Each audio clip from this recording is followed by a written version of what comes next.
warahmatullahi wabarakatuh. Waalaikumsalam warahmatullahi wabarakatuh.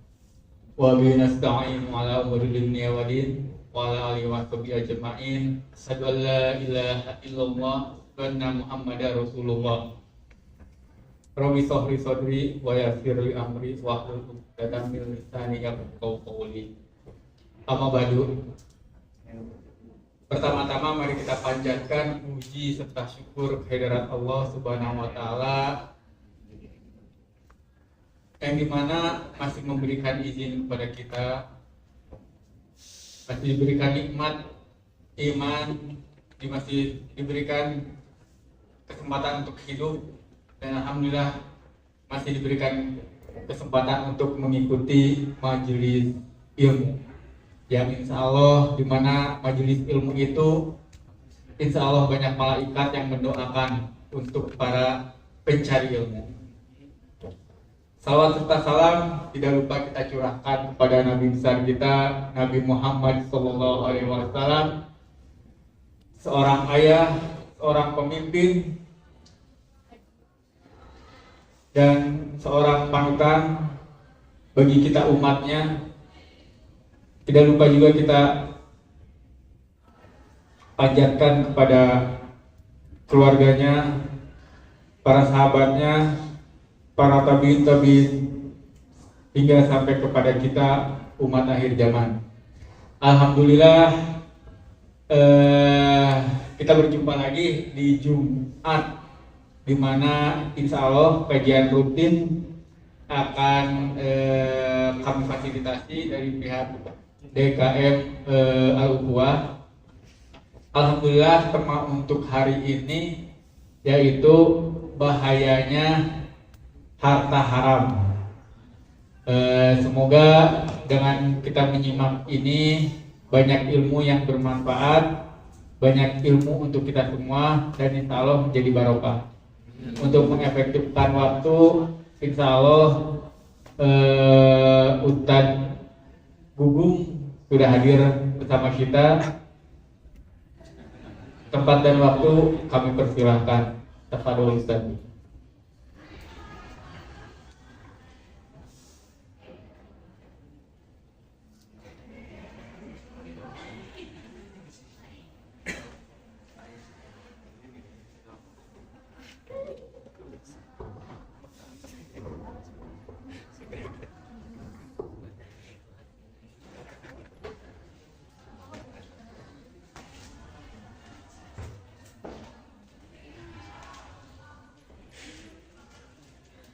Assalamualaikum warahmatullahi wabarakatuh. Waalaikumsalam warahmatullahi wabarakatuh. Innal hamdalillah nahmaduhu wa nasta'inuhu wa nastaghfiruh wa na'udzu billahi min shururi anfusina wa min sayyiati a'malina.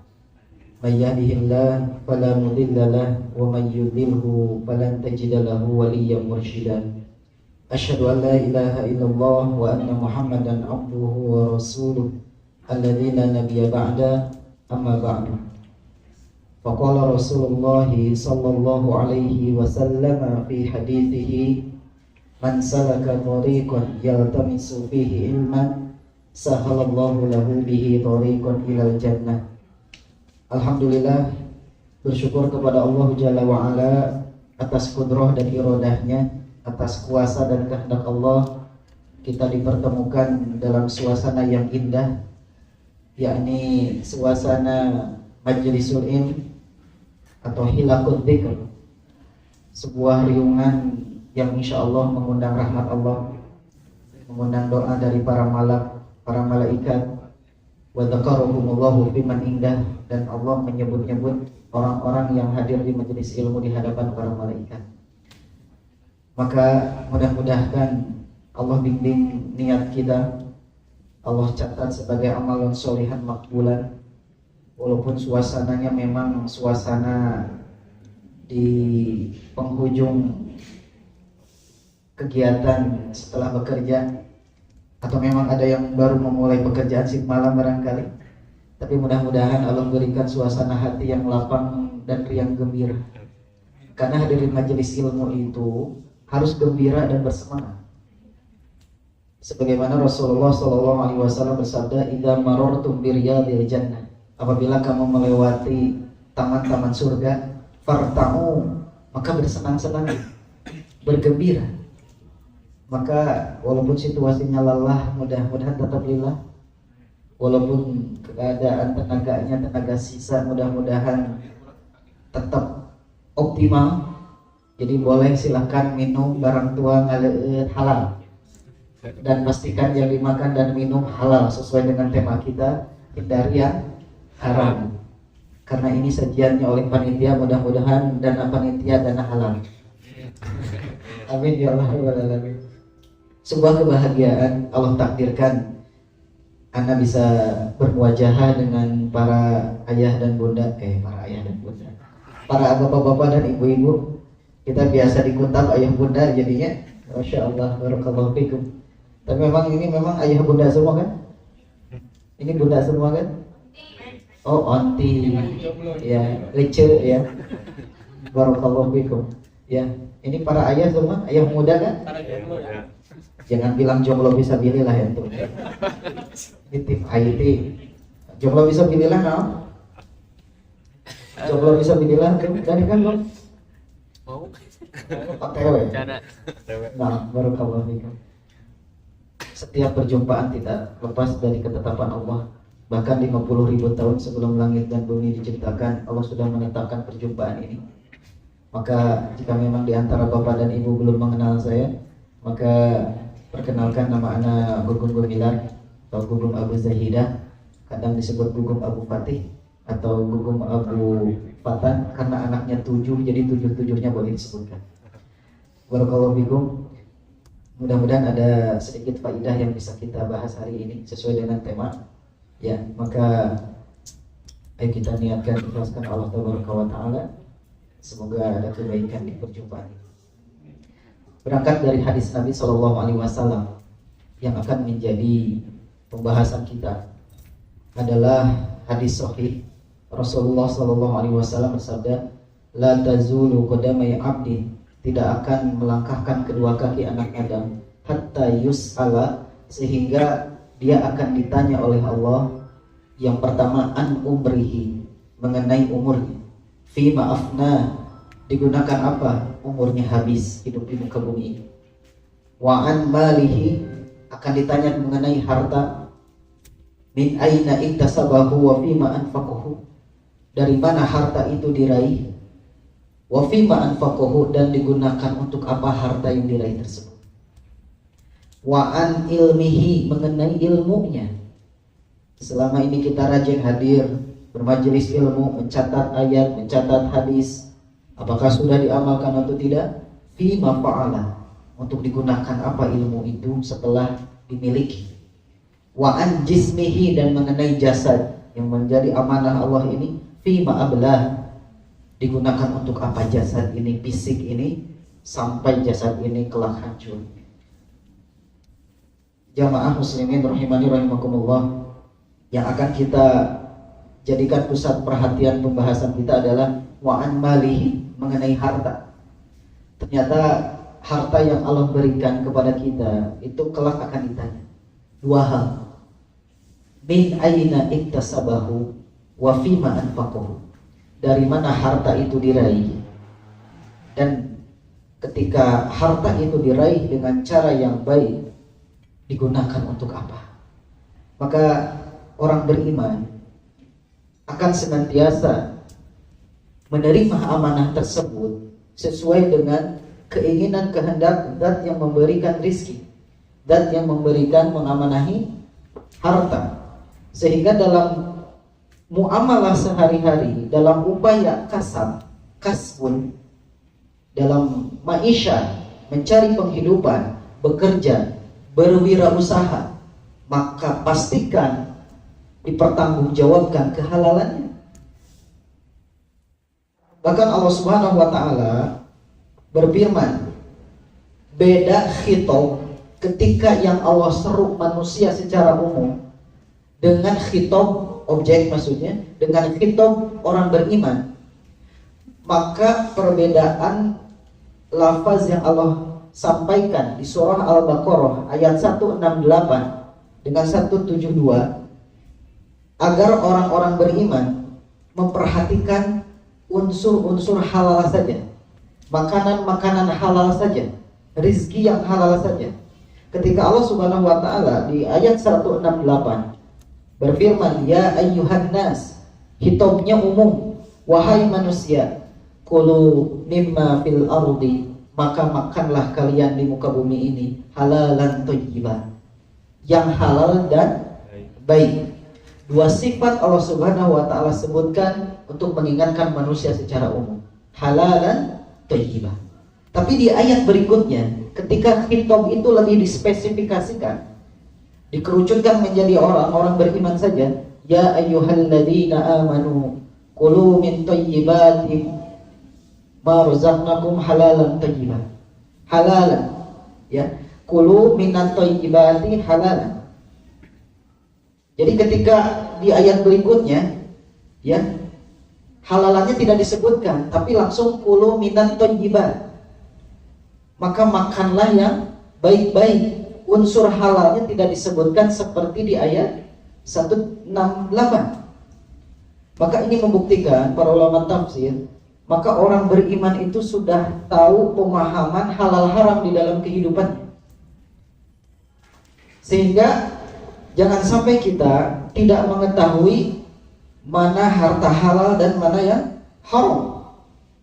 Dan Nabi SAW ingatkan, yang halal jelas dan haram juga jelas. Dalam riwayat Imam Muslim, Rasulullah bersabda, innal halala bayyinun wal harama bayyinun wa bainahuma mushtabihatun.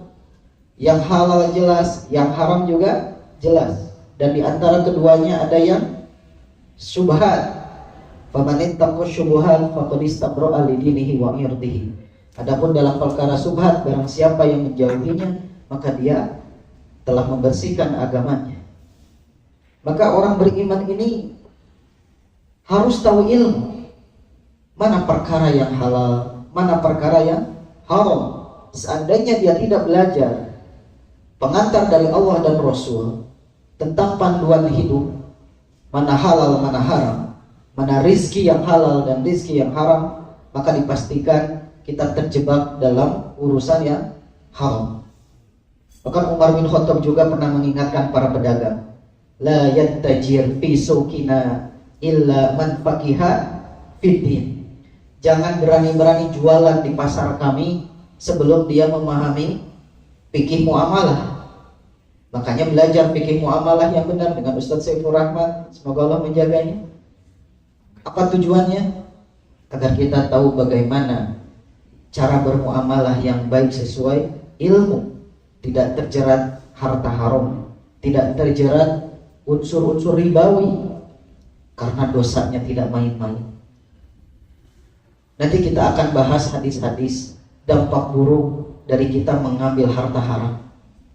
Namun sebelum itu, maka Rasulullah SAW mengajarkan dalam riwayat Imam At-Tirmidzi sebuah doa agar fokus hidup kita senantiasa memperhatikan unsur yang halal saja.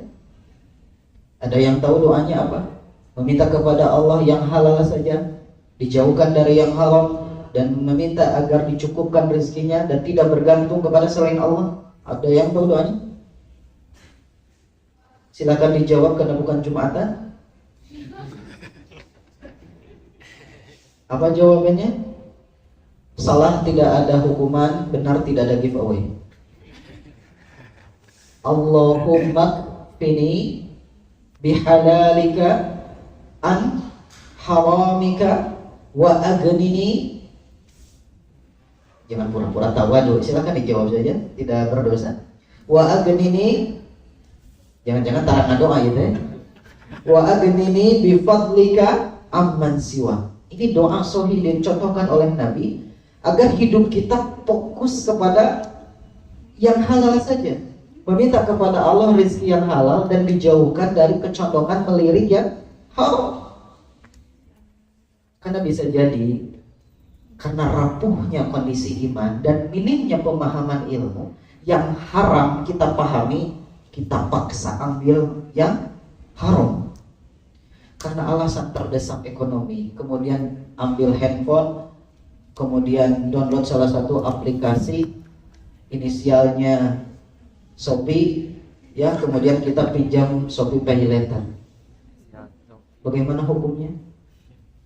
Meminjam 1 juta dikembalikan 1.030.000, 1.005.000, walaupun lebihnya 100 rupiah. Apakah halal pinjaman seperti itu? Kullu qardin jara manfaatan fahuwa riba. Setiap hutang piutang yang diambil manfaatnya, mengambil keuntungan dari akad pinjam meminjam, fahuwa riba. Itulah riba. Maka orang beriman yang tahu ilmu, meskipun situasi mendesak, situasi darurat, bukan berarti solusinya dengan cara melakukan yang haram, betul tidak? Apalagi jika memang jalan tersebut menjadi jalan kebiasaan kehidupan kaum muslimin. Naudzubillah, teman, naudzubillah. Bukankah yang kita khawatirkan ketika pelaku pemakan harta riba merajalela, mudah bagi Allah untuk menaruh musibah, bala, bencana di mana-mana. Sebagaimana Rasulullah bersabda, idza zahara zina war riba, apabila perzinahan merajalela, riba, pelaku riba, pemakan riba merajalela, faqad ahallu bi anfusihim adzabullah, maka mereka telah menghalalkan diri mereka untuk mendatangkan azab Allah.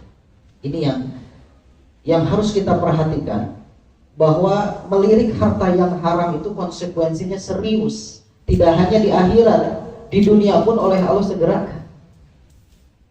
Kecuali mereka yang bertobat setelah sebelumnya tidak tahu, lalu diberikan informasi pemahaman ilmu agama dalam bab perkara ini, maka insya Allah akan memaafkan dan kita jauhi sejauh-jauhnya.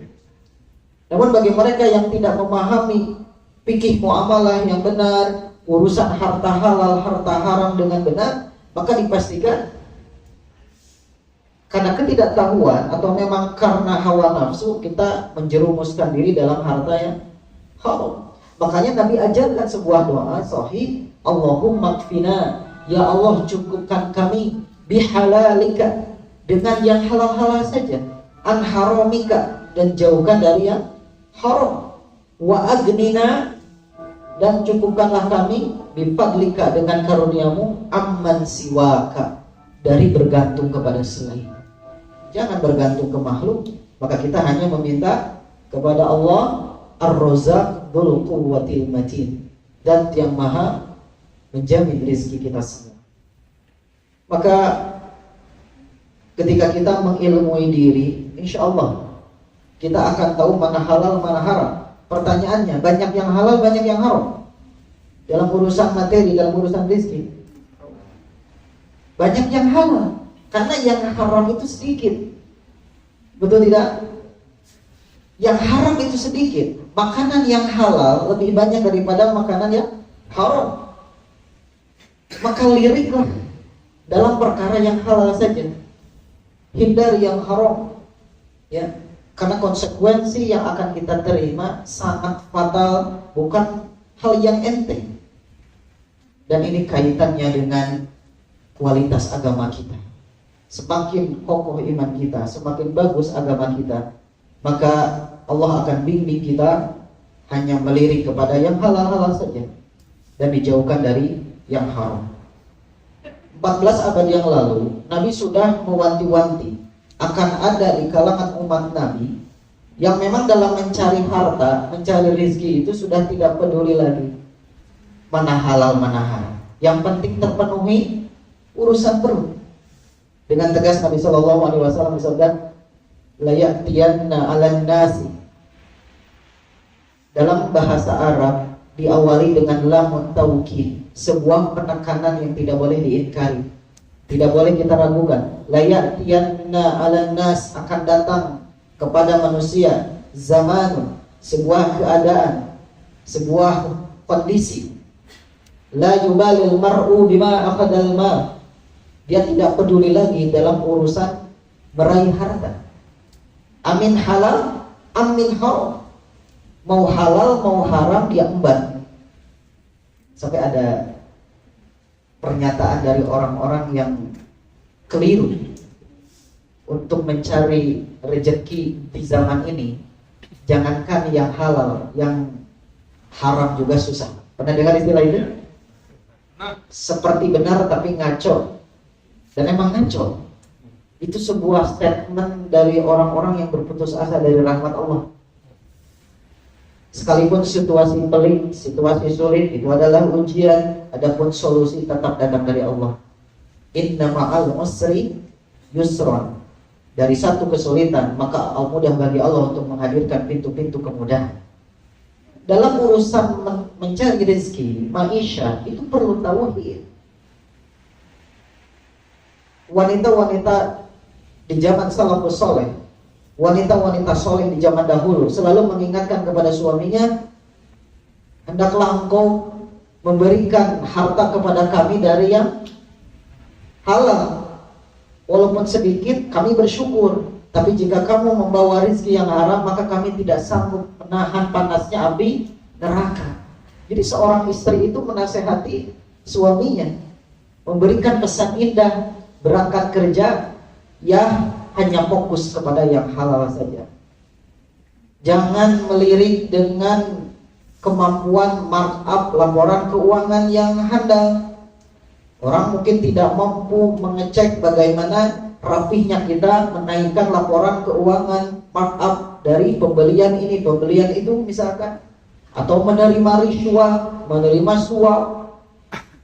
Kemudian kita serahkan kepada anak istri kita yang sudah menikah, mohon maaf ya. Barakallahu fikum. Ya, atau juga kelak ya, insyaallah Allah mudahkan insyaallah. Maka itu menjadi sebuah jihad yang luar biasa. Tapi ketika yang kita berikan ini yang haram, hasil riswah, hasil nipu, maka yang terjadi adalah merusak agama anak istri kita. Merusak. Ya. Bahkan itu mempengaruhi kualitas ibadah keluarga kita. Kenapa? Karena Allah menyebutkan dalam Al-Quran surah Al-Mu'min ayat 51. Para rasul saja, para nabi diperintahkan oleh Allah untuk bekerja dan mencari rezeki yang halal. A'udzubillahi minasyaitonirrajim. Ya ayyuhar rusulu kulu minat thayyibat wa'malu sholihan inni bima ta'maluna alim. Surah Al-Mu'min ayat 51. Wahai para rasul, kulu minat thayyibat, makanlah dari rezeki yang halal dan thayyib. Wa'malu sholihah, dan beramal solehlah. Jadi Allah menyandingkan dua perkara, halal dan dalam mencari nafkah dan beramal soleh. Al-Imam Ibnu Katsir dalam kitab tafsirnya, ketika Allah menyandingkan perintah memakan harta halal dengan perintah beramal soleh, itu mengindikasikan bahwa pengaruh dari setelah makan yang halal akan menyemangati seseorang beramal soleh. Artinya jika kita berangkat dari rezeki yang haram, maka taruhannya adalah kita susah untuk beramal soleh. Makanya di antara keutamaan harta halal, keluarga kita semangat untuk menjalankan ketaatan dan meninggalkan larangan Allah. Bisa jadi anak durhaka tidak mau taat kepada orang tua, itu ada harta haram yang diberikan kepada anak kita. Bisa jadi seorang istri membangkang kepada suaminya, berani melanggar aturan Allah hanya disebabkan dari harta haram yang telah kita berikan kepada keluarga kita. Waliyadzubillah. Semoga Allah jaga diri kita semua dari pengaruh harta haram ini. Makanya Imam Al-Bukhari cerdas, hafal ratusan ribu hadis. Imam Al-Bukhari lahir tahun 194 Hijriah ya, dan wafat 252 Hijriah ya, 262 tahun usia Imam Bukhari itu ya. Hafal ratusan ribu hadis, tidak hanya hadis sahih, termasuk yang dhaif. Kalau kita hafal hadis sahih berapa hadis?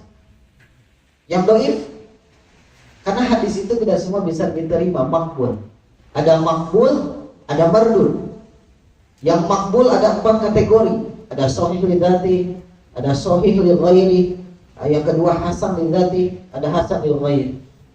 Imam Al-Bukhari itu karyanya yang bernama Al-Jami'us Shahihul Hadis, dibandingkan dengan para muhaditsin lainnya, periwayatannya menempati ranking pertama sedunia. Karena riwayatannya yang paling luar biasa, memiliki kriteria ketat untuk para perawinya, untuk liko simak antara satu murid dengan guru lainnya dalam estafeta hadis. Pernah belajar ilmu hadis insyaallah? Kapan belajar ilmu hadis? Pernah? Ya. Ketika kita belajar ilmu hadis, kepekaan bimbingan untuk menilai hadis sahih, dhaif, jiddan, munkar, sampai di level maudhu itu akan tercerahkan berdasarkan penelitian para ulama hadis.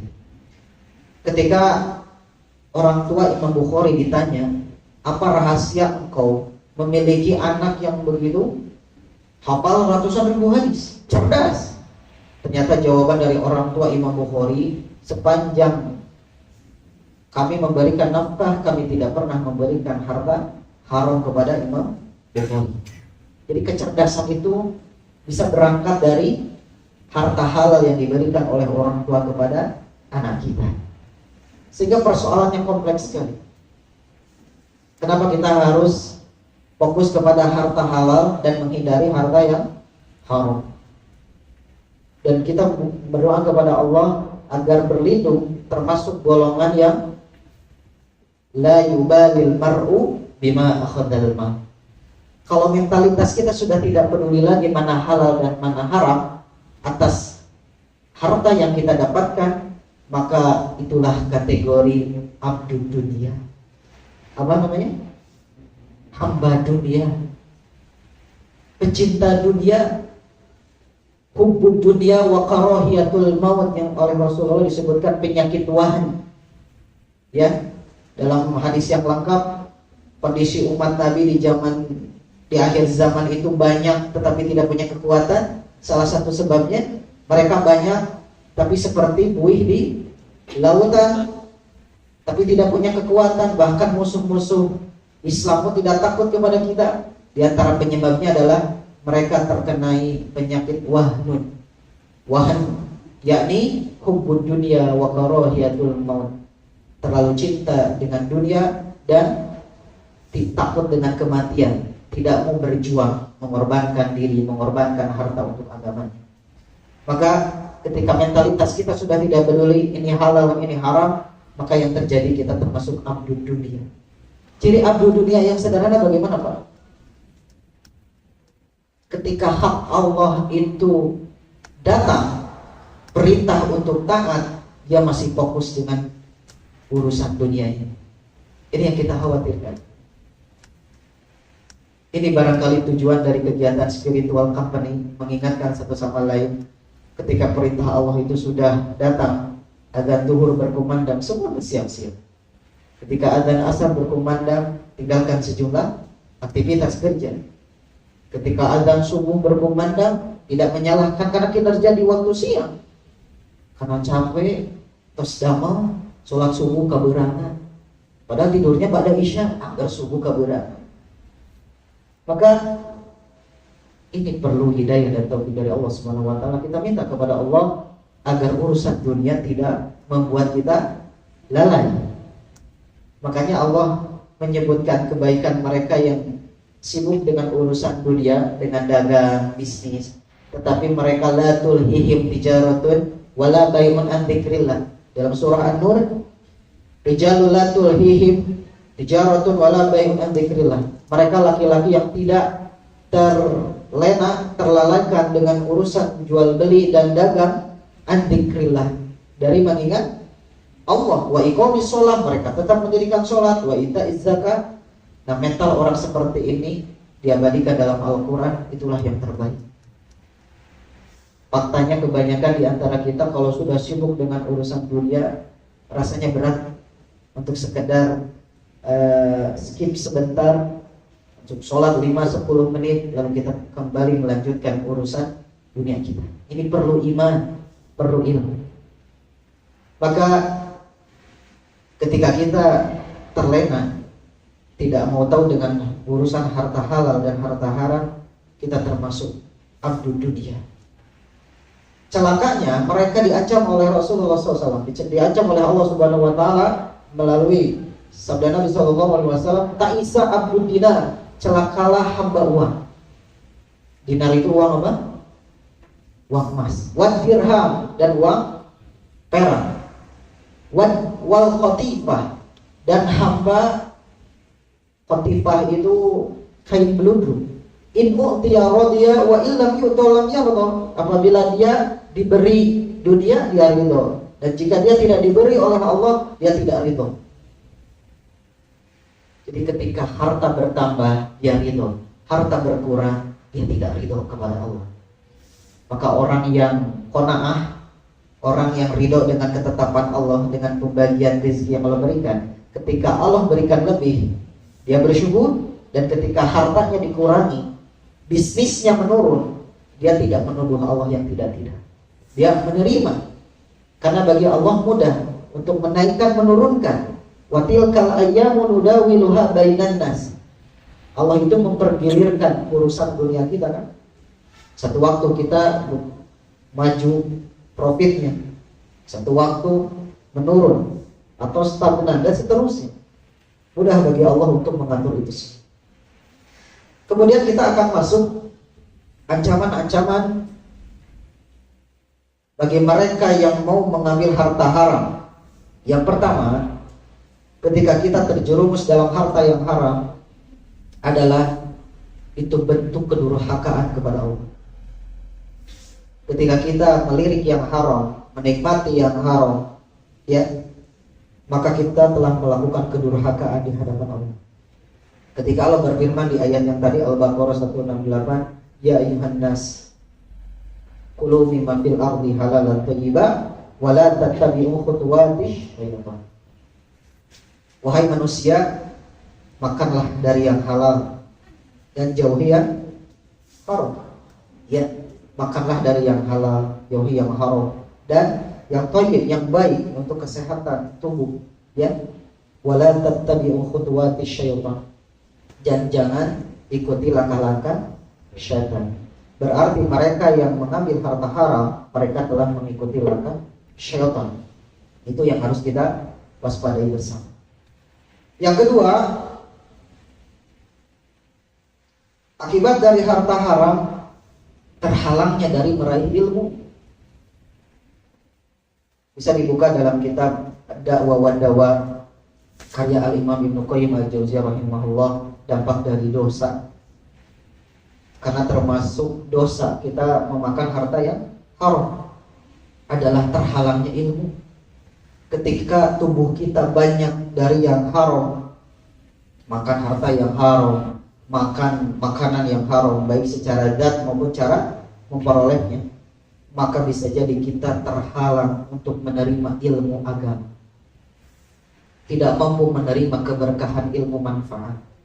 Mungkin dia tahu ayat, mungkin dia tahu hadis, karena dia makan harta yang haram, tidak mampu menembus relung hati sehingga menghadirkan rasa takut kepada Allah, membuahkan amaliyah yang terbaik dalam kehidupan.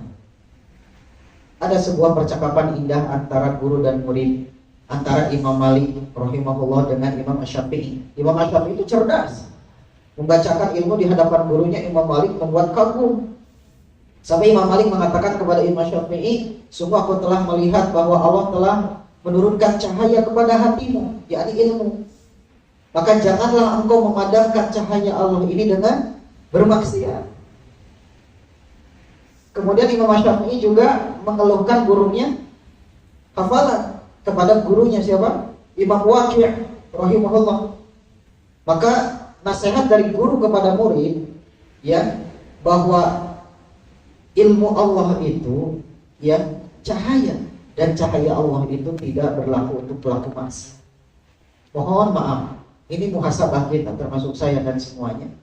Bisa jadi di antara sebab kita sulit memahami ilmu, satu bahasan ilmu, satu tema ilmu tertentu, satu cabang ilmu tertentu. Bisa jadi kita perlu istighfar sebanyak-banyaknya Karena ilmu sulit menembus hati yang penuh dengan titik-titik hitam. Bukankah ketika kita melakukan satu dosa, Allah menaruhkan satu titik hitam kan? Innal abda idza akhta'a khabi'atan, sesungguhnya seorang hamba apabila mengerjakan satu dosa, nukitat fi qalbihi nuktatun sauda, maka Allah menanamkan dalam dadanya satu titik hitam. Apabila kita istighfar sebanyak-banyaknya, maka bersih titik hitam itu. Tapi kalau kita terus nyaman dengan dosa, ya, maka semakin pekat hati ini. Yang dalam Al-Quran disebutnya rona, ada di surah Al-Mutaffifin. Kalla bal rona ala qulubihim ma kanu. Ini hafalannya juz 30, halo. Ayat deh, ibu-ibu.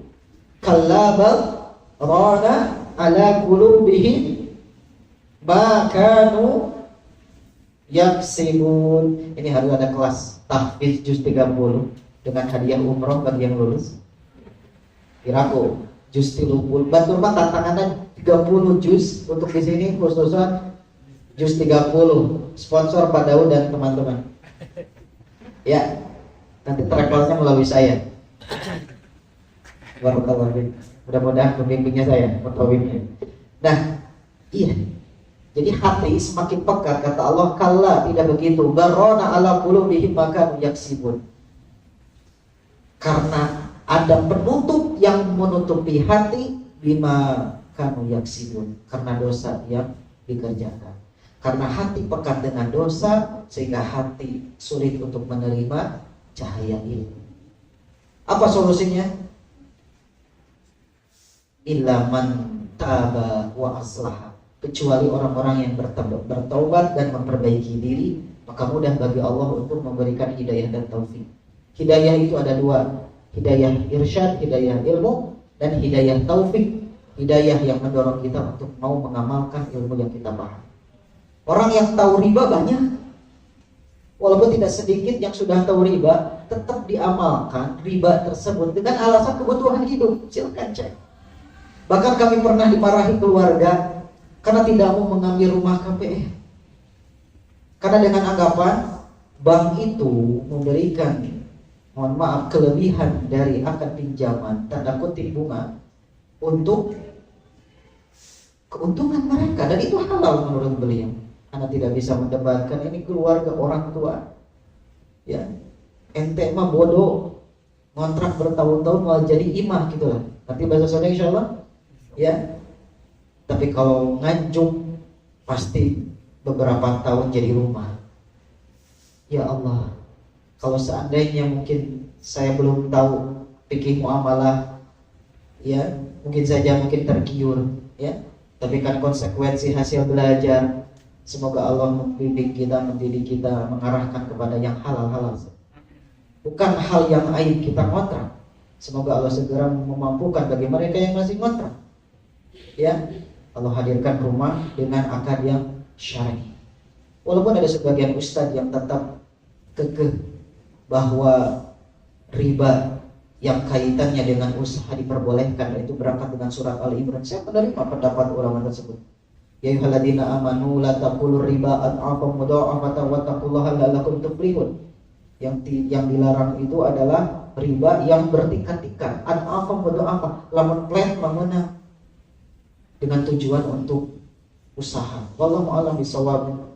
Sependek kami belajar fikih muamalah, yang namanya kelebihan dari akad pinjaman yang disyaratkan di awal itu merupakan riba. Maka ini kita harus belajar. Jangan sampai karena alasan kebutuhan hidup, apalagi gaya hidup, kita berani terjerumus dalam yang haram. Kenapa ngambil pay letter? Kenapa pinjam online tuh? Pinjaman online, pinjol. Dan fakta menyedihkan, 40% lebih yang melakukan pinjaman online di Indonesia ini siapa? Guru. Yang saya khawatirkan guru ngaji ada di situ, guru madrasah ada di situ, walaupun dengan alasan income yang belum memadai misalkan, dan seterusnya, dan alasan-alasan kausitis lainnya. Maka kita perlu tauhid yang kokoh, keyakinan yang kuat, segala solusi datangnya dari Allah. Qulul faraj biyadillah. Mudah bagi Allah kita mempertemukan dengan orang soleh yang menjadi donatu. Mudah bagi Allah untuk mempertemukan orang yang mau berinfak dan seterusnya. Maka ini perlu keimanan, adanya qardul hasan, adanya pinjaman yang baik dan seterusnya. Tapi langsung kita berpikir untuk mendekati yang haram, maka ini tidak dibenarkan. Maka untuk memahamkan perkara ini perlu kejernihan hati. Tidak semua orang menerima kebenaran ilmu ini. Ini sudah zamannya di mana orang untuk memiliki sesuatu dengan kredit, tapi dengan akad kredit ribawi itu tidak boleh, haram hukumnya. Kredit itu boleh, ya. Bahkan dalam riwayat Nabi pernah kredit kuda di showroom kuda. Kalau sekarang mungkin ya Mahmud, ya apa gitu ya mereknya, ya. Maka boleh, tapi dengan akad syar'i. Walaupun ketika akad kredit terjadi kenaikan harga setelah barang itu dibeli oleh orang lain lalu dijual ke kita dengan harga yang tinggi, dengan akad murabahah misalkan, itu boleh. Pembiayaan yang syar'i silakan kalau memang ada. Tapi kalau ada unsur ribawi, ya sebisa mungkin dijauhi karena kita takut kepada Allah Subhanahu wa ta'ala. Bagi yang sudah terlanjur bertobat kepada Allah dan tidak mengulangi. Begitu kan dalam surat Al-Baqarah dari ayat 275 dan seterusnya. Wa halallahu al-bai'a wa harrama riba. Allah halalkan jual beli dan mengharamkan riba. Maka ini perlu kesabaran, meminta pertolongan kepada Allah, hanya didekatkan dengan yang halal saja dan dijauhkan dari perkara yang haram. Ingat, yang haram itu sedikit. Allah mengharamkan setiap kasar atau tindakan kita yang melanggar syar'i, menipu, culas, apapun itu, ya.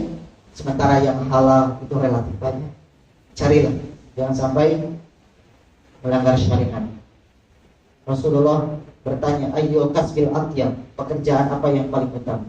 Amal rajul biyadi, pekerjaan yang dilakukan oleh seseorang dengan tangan sendirinya dalam perkara yang halal. Wa kulli bai'in mabrur, dan setiap bisnis jual beli yang jujur.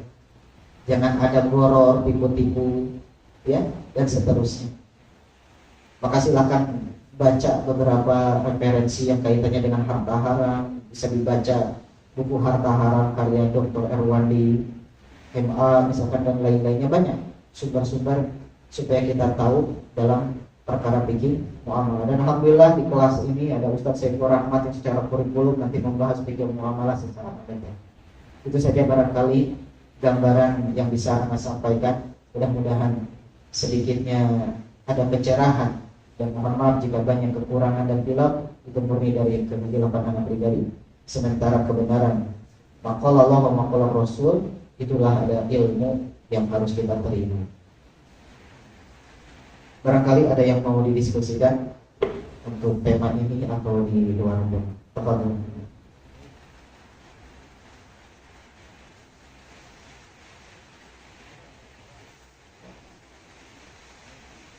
Kalau tidak ada, saya bertanya.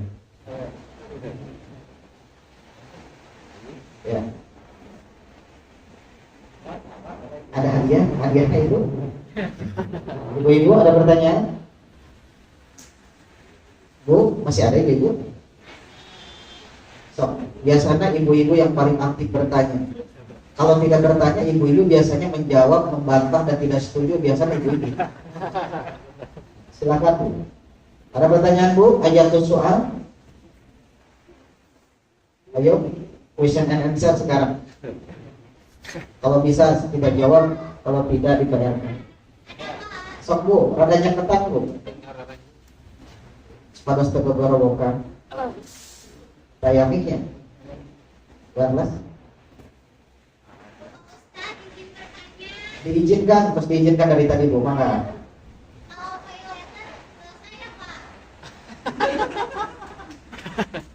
Atas itu hukum. Mohon. Siapa yang bertanya, namanya siapa? Bu Bella. Siap. Bu Bella udah nikah belum? Ini tim ID belum soalnya. Ya, Bu Bella, yang pinjam di pay letter ada tambahan tidak dalam pengembalian? Nah, Kalau telat setor ada denda tidak? Ya sudah Bu, haram. Kullu qardin, setiap pinjaman jaro manfaatan yang dituntut ada manfaat dari akad tersebut bahwa riba, maka itulah riba. Yang hakullah riba, Allah membinasakan riba, wa yurbis sedekah, dan Allah akan menumbuhkan sedekah. Dari akad pinjam meminjam ada tolong menolong. Riba yang sering kita sebut perintah darat, nyekik orang, itu kedoliman yang luar biasa. Dan orang Yahudi itu basis ekonominya adalah riba. Yang menguasai ekonomi perbankan, the Fed, Rockefeller, dan seterusnya kan bankir orang Yahudi yang menguasai. Di sistem perbankan itu sistem Yahudi. Maka kalau memang ada pinjaman seperti itu yang syar'i, tolong kasih tahu saya ya. Baik, barakallahu fikum. Gitu ya Bu ya, Bu Bella ya. Osok pay letter Bu. Nya pantesan ditaruh Bu istighfar cing ageng ya. Cing saher Bu. Ya. Jangan diulangi lagi, takutlah kepada Allah, fokuslah dengan pinjaman yang halal, qardul hasan. Ya. Wallahu a'lam bishawab. Cekap Bu Bella? Bu, cekap. Coba tuh ada lagi makan. Kalau tepat waktu mau didenda? Ya. Karena dari awal kita sudah menyepakati adanya sistem ribawi. Abu mah dah terlibat Ustaz, tiap nganjuk tepat waktu. 3 tahun abi ngagaleh nganjuk teu pernah didenda. Pinjam uang ke bank juga tidak pernah didenda. Saya mah termasuk nasabah terbaik, prioritas Ustaz. Dosa eta teh kumaha aja teh ya. Bu, yang menentukan itu akad di awal. Al muslimuna inda syurutihim. Muslim itu terjadi dalam sebuah kesepakatan syarat-syarat. Kecuali begini, antum pinjam ke anak 1 juta, tiba-tiba antum memberikan ke anak 1,5 juta, karena tender berhasil, profit gede, ingin ngasih hadiah 500, boleh tidak? Boleh. Saya tidak mensyaratkan di awal kepada antum harus menyarankan 1,5 juta. Itu tidak? Itu boleh diterima karena di awal tidak disepakati kelebihan atas pinjaman.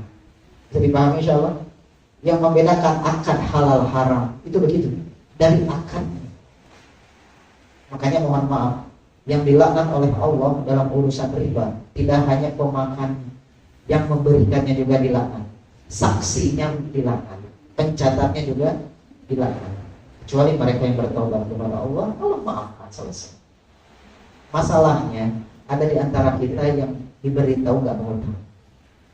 Pajar teh ini mah urusan duniawi Ustaz, tenang naon dapat dia butuh untung. Bukankah mereka yang diingatkan riba juga begitu? Ya, bahwa ribawi itu seperti jual beli, riba nyari untung, jual beli juga nyari. Tapi kata Allah tegaskan, wa ahallallahu al-bai'a wa harrama. Allah itu hanya menghalalkan jual beli dan mengharamkan. Gitu ya Teh ya, Bu? Masih kurang? masih tertarik. Kayaknya masih pengen membantah yang jadi halal ibu-ibu mah. Bu, biasa Bu. Padahal masa itu saya bisa ngabanti ibu jawabannya Bu. Apunten Bu. Tidak bisa menjawab sesuai selera jemaah. Barakallahu fiik. Mohon maaf ya jika pembawaannya seperti ini. Jadi saya biasa ngajar ibu-ibu bahasa Sunda lepas gitu. Ya. Khawatir di sini tidak ada yang tidak mengerti bahasa Sunda. Aman ya bahasa Sunda ya? Aman. Kalau bahasa Sunda tidak aman berarti bahasa Arab, bahasa Indonesia, bahasa Arab aja. Ada lagi? Nah, masih ada waktu? Kalau tidak kita cukupkan. Cekap Bu. So keluarkan untuk anak-anak. Tapi jangan berharap saya dinegosiasi dari kesepakatan para ulama haram jadi halal atau jadi setengah-setengah haral, nggak bisa. Saya ingat guru tafsir saya, guru usul fikih saya, guru tahfiz saya. Ya, ketika orang berfatwa tanpa ilmu hanya dengan hawa nafsu, yang haram jadi halal, ya dia jadi berani mengatakan halal gitu. Allahu yarham, beliau sudah wafat, masya Allah. Allah maafkan. Ya, itu saja Bang Intan, Pak Daud. Jika kurang memuaskan, mohon dimaafkan. Berikutnya mudah-mudahan Allah senantiasa memberikan hidayah untuk terus semangat menuntut ilmu. Semoga kita diwarisi semangatnya Abu Hurairah sebagai hirsul ilm, orang yang haus dengan ilmu, tidak merasa cukup dengan satu guru, dengan satu penguasaan ilmu. Maka mudah-mudahan keadaan ini tidak Allah cabut nikmat bermajelis ini hingga kemudian kita diwafatkan oleh Allah Subhanahu wa taala sebagai thalibul ilm, sebagai penuntut ilmu agama yang diridhai oleh Allah Subhanahu wa taala. Segitu Bang Intan, kita tutup dengan kafaratul majelis. Subhanakallahumma wa bihamdika, asyhadu an la ilaha illa anta, astaghfiruka wa atubu ilaik. Assalamualaikum warahmatullahi wabarakatuh. Waalaikumsalam. Oh,